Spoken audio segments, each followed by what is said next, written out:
কলকাতা থেকে কেরালায় ফাইনালি চলে এলাম। 2.5 মাস থেকে এখানে আর ভালো লাগছে না।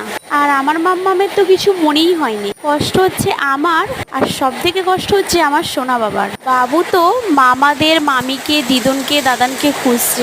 আর ছোট ছোট যে মাসিমণি, মামা আছে ওদেরও খুঁজছে। আর এখানে নিস্তব্ধ, ওর একটুকুও ভালো লাগছে না। এই গাছগুলো এত সুন্দর থাকবে ঘরের ভিতরেও আমি ভাবতে পারিনি। এই 2.5 মাসে গাছগুলো খুব সুন্দর হয়েছে। আর এই গাছগুলোই জল দিত আমার হাজব্যান্ড, তো আমাদের দিয়ে চলে এসেছিল। ওই গাছগুলোই জল দিত। যখন আমাদের আনতে গিয়েছিল তখন শাশুড়ি মানে মাসিমণি জল দিত গাছে। আর সব গাছ বাইরে ছিল। আর এখন তো বর্ষার সময়, তাই জন্য গাছগুলো আরও সুন্দর হয়ে গেছে। আর কেরালায় তো এখন প্রচুর বৃষ্টি হচ্ছে।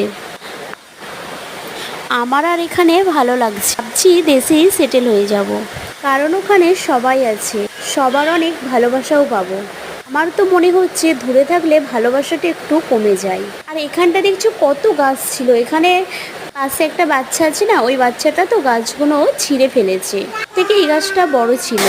আমি ভাবতেও পারছি না ওখানে আবার কত পয়সা হয়েছে। এখানে তো বৃষ্টি হলে জামা কাপড় মেলার জন্য কোনো অসুবিধাই হয়।